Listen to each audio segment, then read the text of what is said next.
இப்போ சிறைங்கிறது எப்படி இருக்கணும் அப்படின்னா, அவங்க வந்து அங்க சிறைங்கிறது வந்து ஒருத்தர நல்வழிப்படுத்துறதா இருக்கணும்.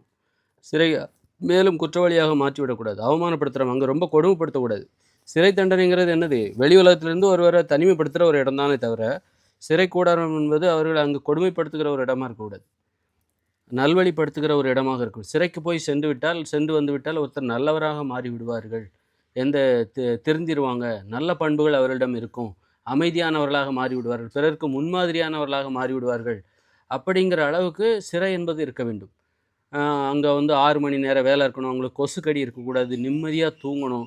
நல்ல உணவு கிடைக்கப்பட வேண்டும். 6 மணி நேரம் உழைக்கிறாங்கல்ல, அந்த பணத்திலிருந்து அவங்களுக்கு சத்தான உணவுகள் கொடுக்கப்பட வேண்டும்.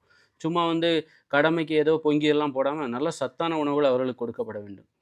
இப்படி இன்னும் சொல்லப்போனா உணவு கட்டுப்பாடு கடைபிடிக்கப்பட வேண்டும். அங்க சிறைக்கு போனவங்க இருக்காங்க. குற்றம் செய்வதற்கு என்ன காரணம்? வன்முறைக்கு என்ன காரணம் அப்டின்னா, நம்ம அரிசி, கேழ்வரகு, கோதுமை, சாமை, திணை, குதிரைவாலி இந்த மாதிரியான உணவுகள், வெள்ளைச்சீனி, நாட்டு சர்க்கரை இதெல்லாம் வந்து குற்றம் செய்வதற்கு உங்கள ரொம்ப தூண்டும். சண்டை போடுவதற்கான ஆர்வத்த தான் உங்களுக்கு தரும். குற்றங்களுக்கு இன்னைக்கு போர் நடக்கிறதுக்கே இந்த உணவுகள் தான் காரணம். இதை நீங்கள் சாப்பிடுவதை நிறுத்த வேண்டும். இதுதான் அளவுக்கு அதிகமான வலிமை தருகிறது. சண்டையிடுவதற்கு தான் அளவுக்கு அதிகமான வலிமை தேவையே தவிர, பிறர் மீது அன்பு செலுத்துவதற்கு அளவுக்கு அதிகமான வலிமை தேவையில்ல. அளவான வலிமை போதும்.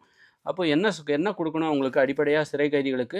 அரிசி, கேழ்வரகு, கோதுமை, மைதா, வெள்ளைச்சீனி, நாட்டு சர்க்கரை குடுக்கக்கூடாது.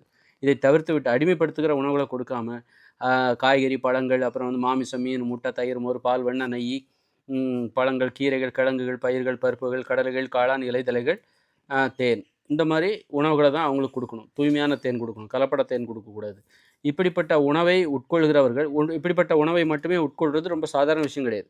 அரிசி, கேழ்வரகு, கோதுமை எல்லாம் தவிர்த்துட்டு, நான் சொல்ற உணவை உட்கொள்வது என்பது பெரும்பாலானவங்களால முடியாத ஒரு விஷயத்த, அவங்க நீங்க இதத்தான் சாப்பிடணும் அப்படின்னு சொல்லி சிறையில இருக்காங்கல்ல, அவங்கள நம்ம கட்டாயப்படுத்துறோம். உங்களுக்கு இதுதான் உணவு. அரிசி உணவுகள்லாம் உங்களுக்கு 50 நாளைக்கு ஒரு வாட்டி தான் தரப்படும். 10 நாட்களுக்கு தரப்படும்.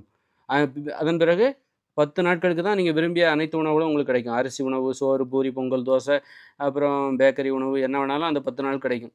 மத்த 50 நாட்களுக்கு உங்களுக்கு இந்த உணவுகள்லாம் தரப்படாது. அரிசி உணவுகள், கோதுமை, கேழ்வரகு, மாமி இது வெள்ளைச்சீனி, நாட்டு சர்க்கரைலாம் கிடையாது. மத்த நாட்கள் பிற உணவுகள் தான் உங்களுக்கு வரும். மாமிசம், மீன், முட்டை அப்படின்னு சொல்லி மத்த உணவுகள் 50 நாட்களுக்கு கொடுக்கப்படும். இப்படி உணவு கட்டுப்பாடு கடைபிடிக்கிறது நமக்கு வெளி உலக வாழ்க்கையில இருக்கிற நமக்கெல்லாம் சாதாரண விஷயம் கிடையாது. இப்ப நான் அத தான் கடைபிடிக்கிறேன். உங்களால அது முடியுமா? அப்படிங்கிறது முடியாது. முடியும், முடியலைங்கிறது நீங்க முயற்சி செஞ்சு பார்த்தா தான் தெரியும். அவ்வளோ கஷ்டமான உணவு முறைய நீங்க சிறை கைதிகளுக்கு குடுக்கும்போது அவங்க திருந்திருவாங்க. ஏன்னா, அந்த அரிசி உணவுகள் தான் குற்றங்களுக்கு காரணமா இருக்கு. சண்டை போடுறதுக்கு காரணமா இருக்கு. கெட்ட எண்ணங்கள் வருவதற்கு காரணமா இருக்கு. தவறான பாலியல் ஓரினச் சேர்க்கை நிகழ்கிற இடம் வந்து சிறைக்கூடமா இருக்கு. அப்ப இந்த சண்டைகள் போடுறது எல்லாமே வந்து போதை பழக்கங்களுக்கான ஆர்வம். இதுவே ஒரு உணவு வடிவில் உள்ள ஒரு போதை தான். அரிசி, கேழ்வரகு, கோதுமைலாம். அப்ப இப்படிப்பட்ட உணவுகளை தவிர்த்துறணும். தவிர்த்துவிட்டு அவங்களுக்கு இந்த உணவு கட்டுப்பாடு தான்ப்பா உனக்கு. உனக்கு டெய்லி 2 முட்டை உண்டு, மாமிசம்லாம் கூட உண்டு. எல்லாம் மீன் எல்லாம் உண்டு. ஆனா அரிசி உணவுகள் தரப்படாது. பழங்கள் உண்டு, காய்கறி உண்டு. இப்படி சத்தான உணவுகள் கொடுக்கப்படும். ஆனா அரிசி, கேழ்வரகு, கோதுமை என்பது, மைதா என்பது, வெள்ளைச்சீனி, நாட்டு சர்க்கரை என்பது ஒரு 50 நாட்களுக்கு உங்களுக்கு தரப்படாது. இப்படி 50 நாட்களுக்கு உணவு கட்டுப்பாட்ட கடைபிடிக்கணும். போதிய உணவெல்லாம் கொடுத்து. அப்புறம் 6 மணி நேரம் உழைக்கணும். நல்லா தூங்கணும். கொசுக்கடி இல்லாத தூக்கம். நல்ல ஃபேன், மின்விசிறி அல்லது ஏசி கூட கொடுக்கப்படலாம். அவர்களை தனிமைப்படுத்துவது தான் தண்டனையே தவிர, அப்புறம் தனிமைப்படுத்தி ஒரு மரண தண்டனை பெறுகிற அளவுக்கு ஒருத்தர் குற்றம் பண்ணினா, குறிப்பிட்ட காலத்தில அவருக்கு இத்தனாம் தேதி மரண தண்டனைப்பா. ஆனா அந்த தேதி வரைக்கும் அவர் சிறையில் அமைதியா, ஆரோக்கியமா, எந்தவித இடையூறும் இல்லாம, நல்ல ஒரு சொகுசான வாழ்க்கை, கட்டுப்பாடான வாழ்க்கை. 6 மணி நேரம் ஒரு தொழில் செய்றாரு. மீதி நேரம் வந்து அவரு ஆடல், பாடல், விளையாட்டு இதெல்லாம் ஒரு சிறையில இருக்கணும்.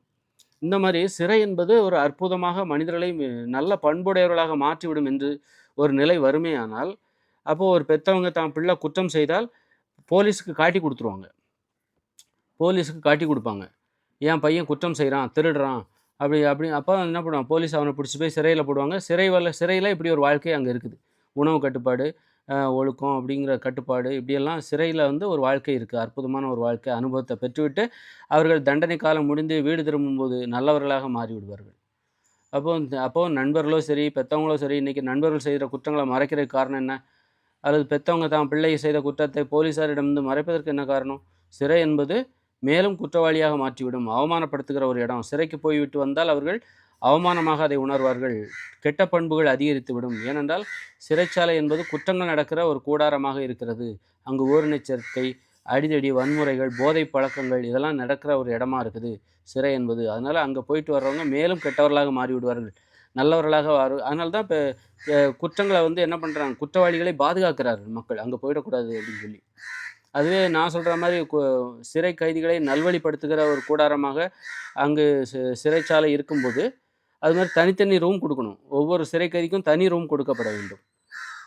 அப்படியெல்லாம் கொடுக்கும்போது படிப்பதற்கான வாய்ப்பு எல்லாமே வெளி உலக ஒரு சீர்திருத்துறது தான் அவங்களுடைய நோக்கம். ஒரு மருத்துவமனை என்பது என்ன நோக்கத்தோடு இருக்கும்? ஒரு மருத்துவமனை என்பது நோயாளிகளை குணப்படுத்துகிற நோக்கத்தோடு ஒரு மருத்துவமனை இருக்கும். அதுபோல் குற்றவாளிகளை சரி செய்கிற சீர்திருத்துகிற ஒரு நோக்கத்தோடு சிறைச்சாலை செயல்பட வேண்டும். அவர்களை மேலும் அவமானப்படுத்தி குற்றவாளிகளாக மேலும் மாற்றுகிற கூடாரமாக அது இருக்கக்கூடாது. அப்போ அப்படி இருக்கும்போது நீங்கள் தெரிஞ்சவங்களே என்ன பண்ணுவாங்க அப்படின்னா, தனக்கு தெரிந்தவர்கள் குற்றம் செய்தால் போலீஸ்கிட்ட காட்டி கொடுப்பாங்க. ஏன்னா சிறைக்கு போயிட்டு வந்தால் அவர் தெரிஞ்சிருவார், இந்த மாதிரி தப்பை தொடர்ந்து பண்ண மாட்டார் அப்படின்னு சொல்லி பெற்றவங்க கூட தான் பிள்ளை செய்கிற தப்பை மறைக்க மாட்டாங்க அரசாங்கத்திலேருந்து. இந்த மாதிரி இவங்க திருடுறாங்க அல்லது போய் ஏமாற்றிட்டாங்க, அந்த மாதிரி ஏதோ ஒன்று பண்ணிட்டாங்க அப்படிங்கும்போது அரசாங்கத்திட்ட காட்டி கொடுப்பாங்க. ஏன்னா சிறைக்கு போயிட்டு வந்தால் தெரிஞ்சிருவார், அவருக்கு செய்கிற நல்லது அதுதான்.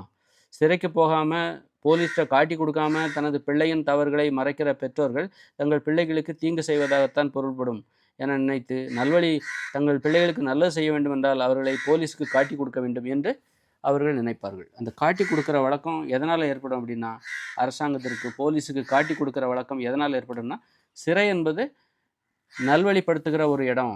சிறைக்கு சென்றவர்கள் பண்புடையவர்களாக மாறுவார்கள், நல்ல பழக்கங்கள் உடையவர்களாக, உணவு கட்டுப்பாட்டிற்கு பழக்கப்படுத்தப்படுவார்கள். உணவு கட்டுப்பாடு என்பது சிறையில் ஒரு கட்டாய நடைமுறை. இப்படியெல்லாம் இருக்கும்போது அந்த மாற்றம் ஏற்படும். நான் சொல்கிற மாற்றம் காட்டி கொடுக்கின்ற அந்த வழக்கம் ஏற்படும்.